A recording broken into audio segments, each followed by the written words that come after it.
Hey everybody, this is Heidi from the blog Hands Occupied with another crochet tutorial for you. In this video, we are going to be crocheting the waffle stitch, which looks just like a waffle.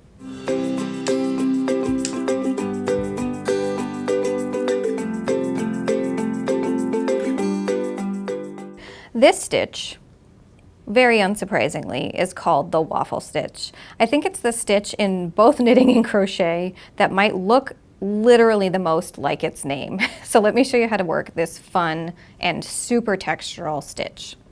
So what we've got to do to work this stitch is start with a chain of a multiple of 3 plus 2.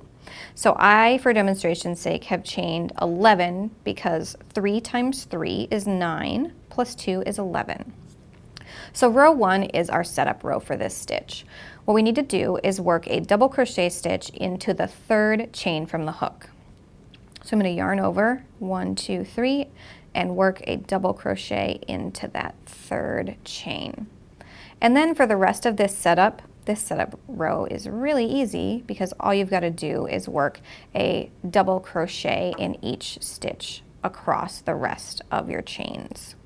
So I'm going to do that really quick and then show you how to work the repeat to create the waffle stitch.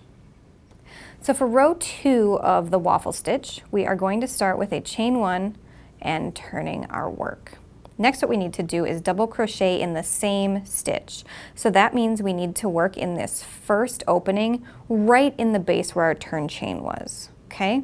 So we need to yarn over, insert our hook in that same stitch, and double crochet into that stitch. Now it's time for the repeat that works across the row. So in the next stitch, we need to work a front post double crochet stitch.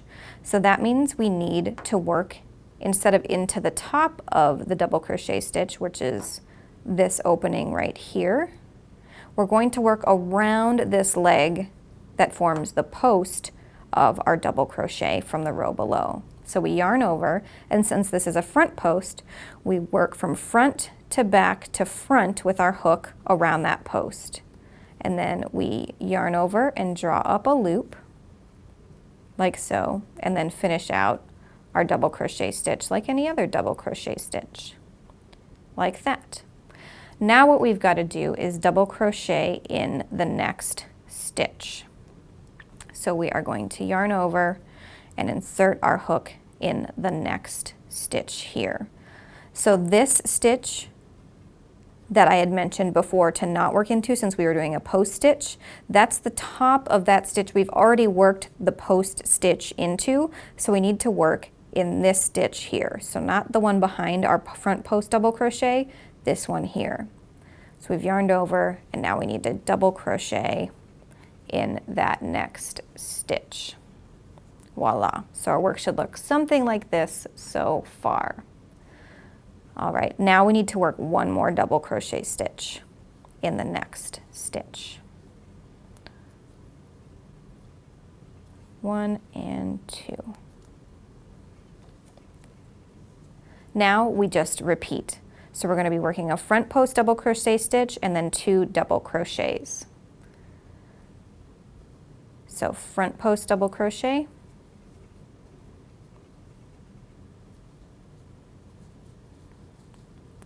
and then not working in the stitch behind our front post, we double crochet in the next stitch and in the next stitch after that.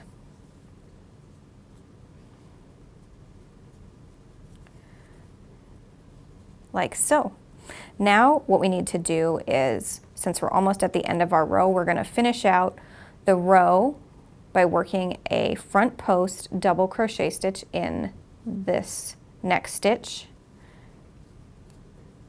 And then we can finish out by working a double crochet stitch in the top of our turning chain,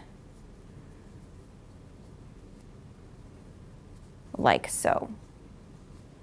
And this is what your work should look like after you've worked rows 1 and 2. To work row 3, we need to start out with a chaining 1 and turning to the other side of our work. This is now the wrong side of our work.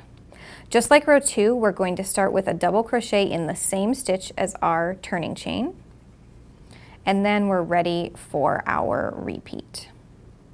So the first thing we need to do is work a double crochet stitch into the top of what was our front post double crochet from the previous row. So this here, you know, is your front post because you can see it's kind of set behind the other stitches, because now we're on the wrong side. So what was a front post is now at the back of our work. So we're going to double crochet into the top of that front post stitch, or formerly front post stitch. And now what we've got to do,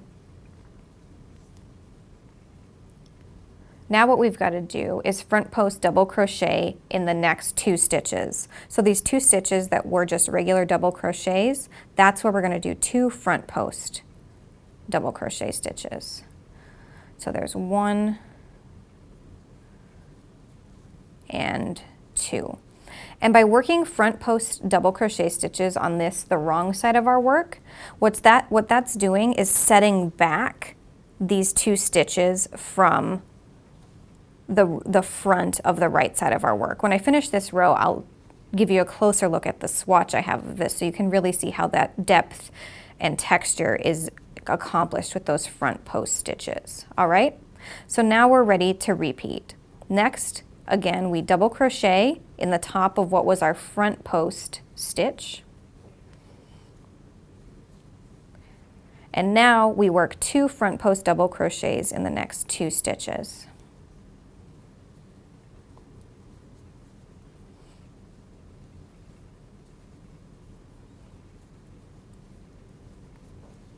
Like so. Now we are almost at the end of our row. And what we need to do to finish that out is simply end with 2 double crochet stitches. And so like before, just remember not to work in the stitch that's behind the front post stitch you just worked. Make sure to work in the next stitch, which in this case is the top of a front post stitch from the other side. And then that last stitch will be done in this turning chain.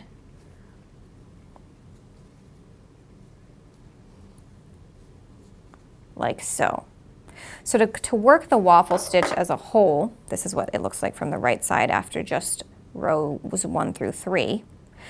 To accomplish the waffle stitch as a whole, you just keep repeating rows 2 and 3 until you've reached your desired length, but make sure that you end on row 2 to accomplish a neat edge. If you end on row 3, you end up with this like stubby edge like you can see here from my demo swatch.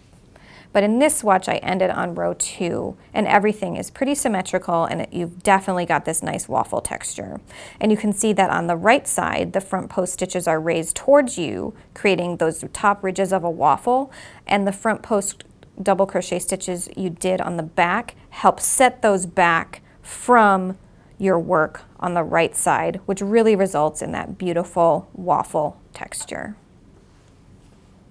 If you have any comments or questions, don't hesitate to reach out in the comments section and tune in again soon for even more video tutorials.